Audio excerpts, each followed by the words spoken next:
Maisha, I never noticed she was a man. I never did. I believe that our education, like such as in South Africa and the Iraq, everywhere like such as.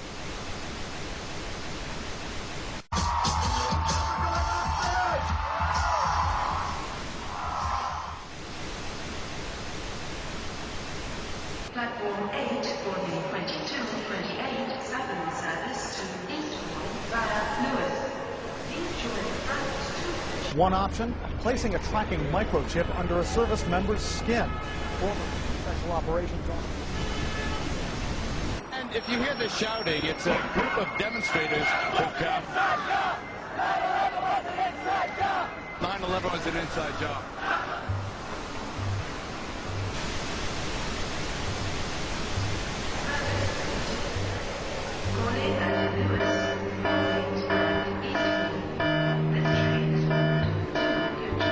It's no longer a theory.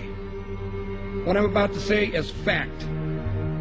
The secret organizations of the world power elite are no longer secret. They have planned and are now leading us into a one-world communist government.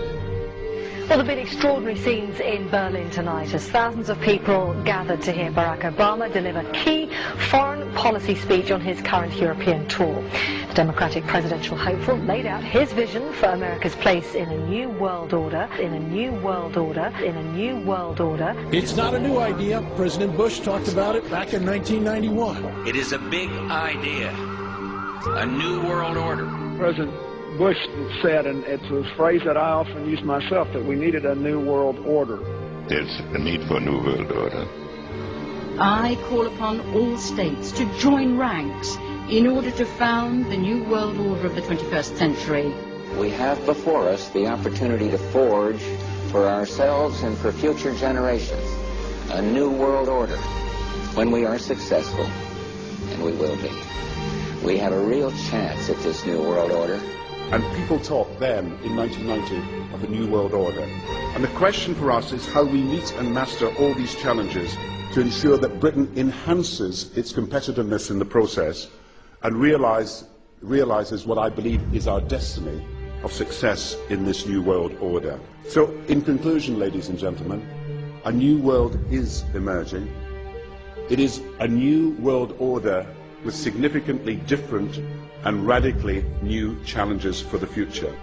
And people better understand that they mean exactly what they're saying. It's a new world order they're trying to create, and they're trying to do so not only without approval or consent of the governed in this country, but despite the popular will.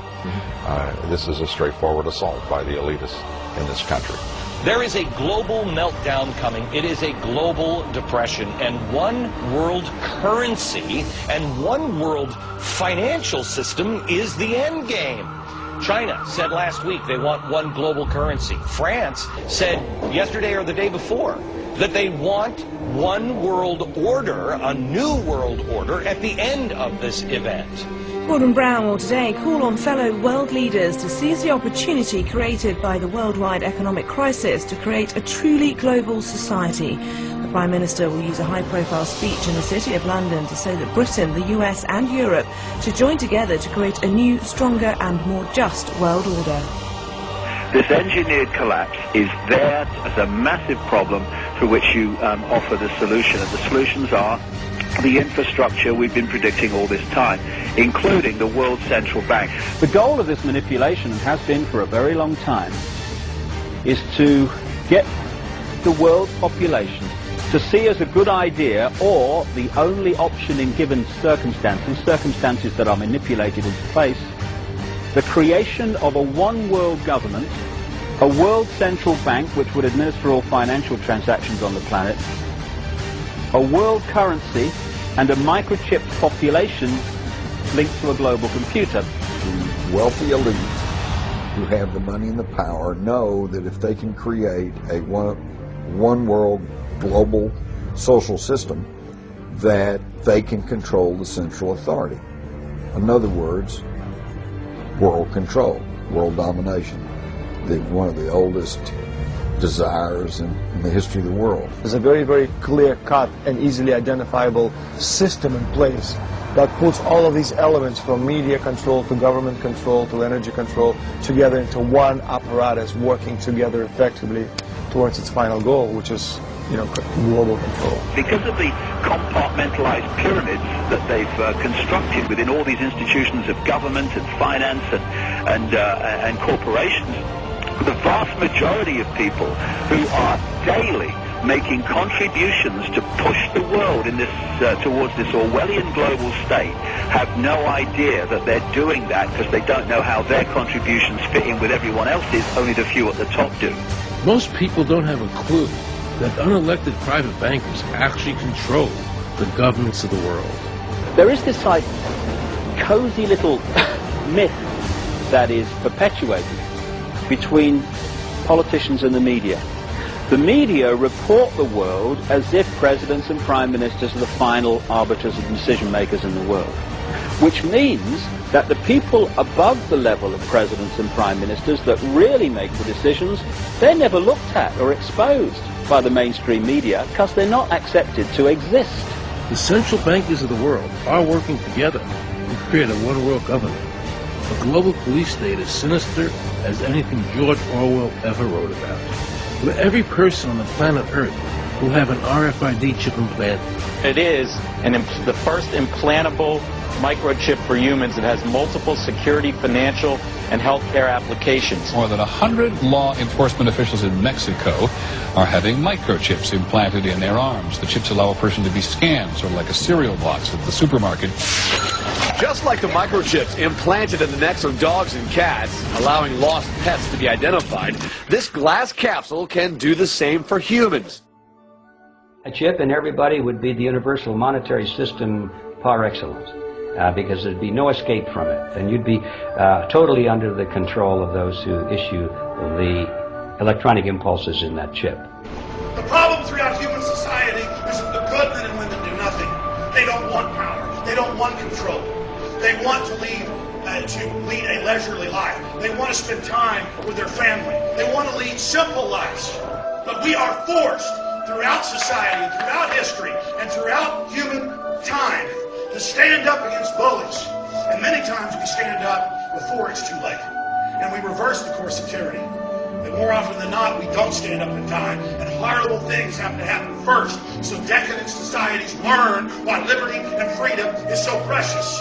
If you think you don't like the situation now, then think what you're going to face a little way down the road, and more than anything, think of what your children are going to have to face. Because you think we live in a controlled society now, this is nothing compared with what they are going to have to live in.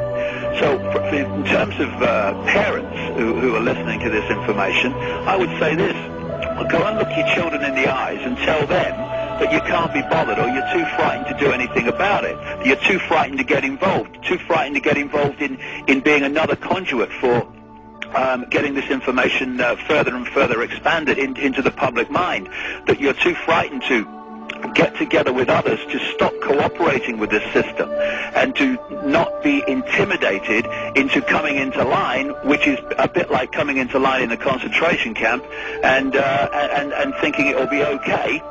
As long as you stay in line and you do as you're told, you'll be fine. And then you realize at the end of it, well, actually, it ain't fine. And if you'd have all rebelled earlier, then you wouldn't be in the situation you're facing now. The point of mathematics alone ought to let us see where the real power is here. There are billions of people, 6 billion, nearly getting on to 7 billion on this planet, who are being manipulated.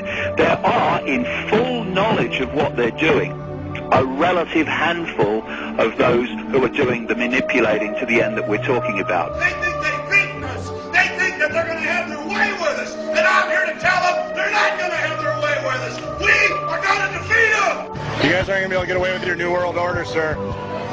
Talk about Bill. You know what New World Order is. You will never get a New World Order. Never.